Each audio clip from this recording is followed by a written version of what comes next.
everybody. This recording will cover the Principles of Explicit Instruction Flipgrid post, and I'm also trying to think of some alternatives for you. I know there was one of you who could not log into Flipgrid, so I do have a possible solution for you. Just hold on, bear with me. Also, Quiz 2, Chapters 3, 4, and 5 is now posted. You can find that under Module 1. And it is right there. Okay, so, oh, excuse me, that's quiz 1. My bad, y'all. Oh, hold on. I am lying to you all.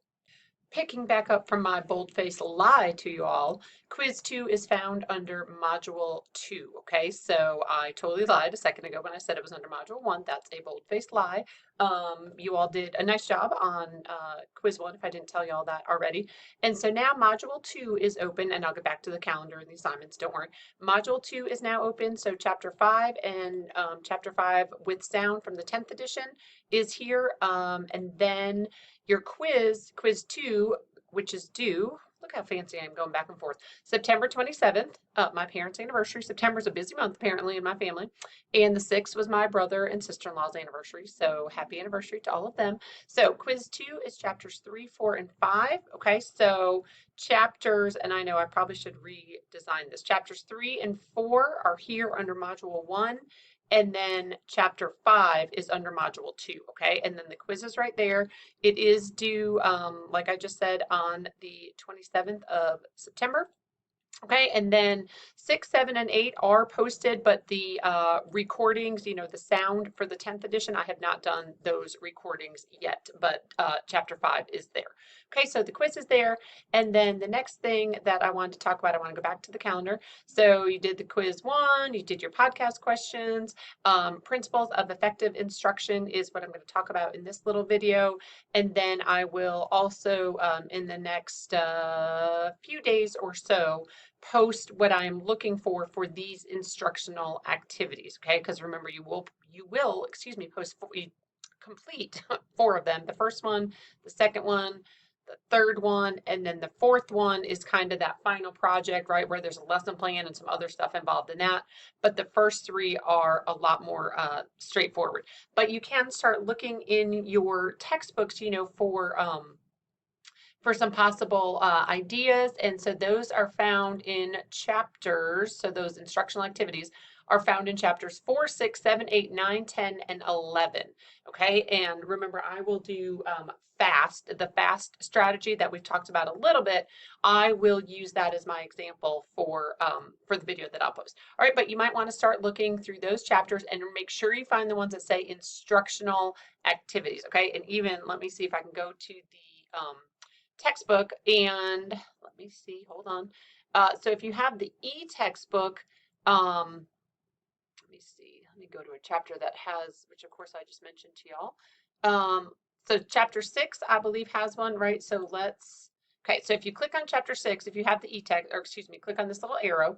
If you scroll all the way down, it will show right there, instructional activities. Okay, then you can click right on that, and it'll say very clearly instructional activities. So that is what I am looking for, okay? You're going to present those instructional activities with a little more detail than what's here in the pages. So again, that's why I will show you an example, but that's what I'm looking for, okay? Those, oh, I totally just went to the end of the book, I think, y'all. So that's what I'm looking for, though, are the instructional activities. Okay, so make sure you use those instructional activities, and again, start looking through those chapters for the instructional activities. Okay, so total aside, I know, but that's all right. So then going back, Principles of Effective Instruction, which is really the whole point of why I was doing this video. All right, so if you go to, I'm just going all over the place, I know, y'all, I'm sorry. So in the syllabus, it says one of the culminating activities for Unit 1 or kind of Module 1, Principles of Effective Instruction. Okay, so what you will do, you will read the Rosenshine Principles of Instruction article that I'll show you in just a second. Under the Assignments tab on Blackboard, you will choose 2 principles to summarize in a Flipgrid post. I'll get back to that in just a second. Provide your classmates with a summary of the principles you select and discuss ways in which those principles can be used in your future classrooms, regardless of if your classroom is gen ed or special ed, right? So I know, again, some of you are doing the LD concentration, some of you are not. So it doesn't matter if you're going to be gen ed, special ed, whatever. You're going to choose 2 principles and report, kind of summarize and report back about those principles to your classmates. Okay, so if you go under the assignments fall 2021 tab, I just posted, I moved to here. So here is the article. All right, it's just a PDF. This Rosenshine, he was actually the mentor to someone with whom I worked at Penn State, Bob Stevens. So there's also an article, Rosenshine and Stevens, but this is the kind of the original one. It is an older article. It wasn't really written in 2012. I think that's just when it was published, but it's very, or republished, I guess I should say. It's very valuable, and I think it's really important, and I think it's really helpful for all of you to read. Okay, so I want you to look at the principles of effective in explicit instruction, excuse me. So there are 10. They give you a little number. Number 1, begin a lesson with a short review of previous learning. Daily review can strengthen previous learning and can lead to fluent recall. Okay, and then they tell you about it. Number 2. Number 3, okay, number 4, provide modeling. Number 5, guided student practice. Number 6, check for student understanding. Number 7, obtain a high success rate. Number 8, provide scaffolds. Number 9, require and monitor independent practice, right? What can they do? And then number 10, engage students in weekly and monthly review. All right, so those are the 10 principles of explicit instruction. These are overlaps with, offer slightly more detail than the 10 principles used to organize this article, but these 17 principles right here, they don't, there's no other additional information. So use the 10 that are in the blueprint and that are numbered 1 through 10, okay?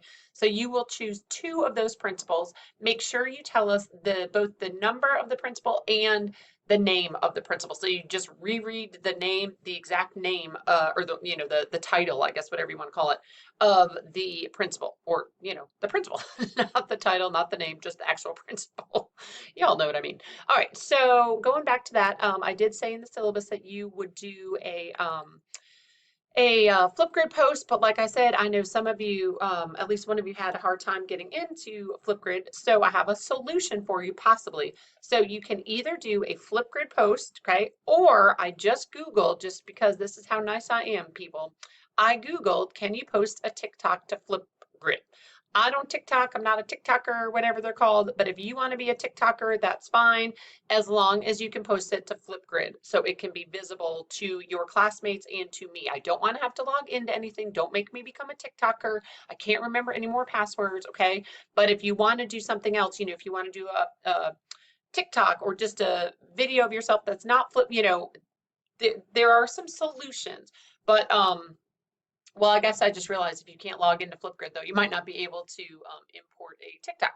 But to the person who struggled, maybe try asking around, maybe try Googling it, because again, I can't see what you all can see on Flipgrid. So, but this is a possibility too. If you'd rather do a TikToky thing, that's fine. Again, just make sure it is visible to your classmates, okay? And I will post that right here, the Flipgrid link and everything, or code, or whatever the fancy word is. And so just like in the getting started module, right, you should just be able, when I post it, you'll just be able to click right on the Flipgrid link. Make sure you, again, I will post that under assignments, make sure you log in with your g.fmarion.edu account. And then hopefully it'll work this time. Okay, so that's about it for this video. Again, the Principles of Effective Instruction Flipgrid post is due the 20th. Quiz 2 is already open. Chapters 3, 4, and 5, and chapters 3, 4, and 5 all have sound recordings for the 10th edition. And then I will get a video posted for this first instructional video, which will also hold true for your second instructional activity and your third one. Okay, so that is about it for now. So remember, go back to the syllabus if you have a question about the, actually I'll just copy and paste this right into the Flipgrid assignment. So I think that's about it for now, and I hope y'all are doing well, and I will be back soon.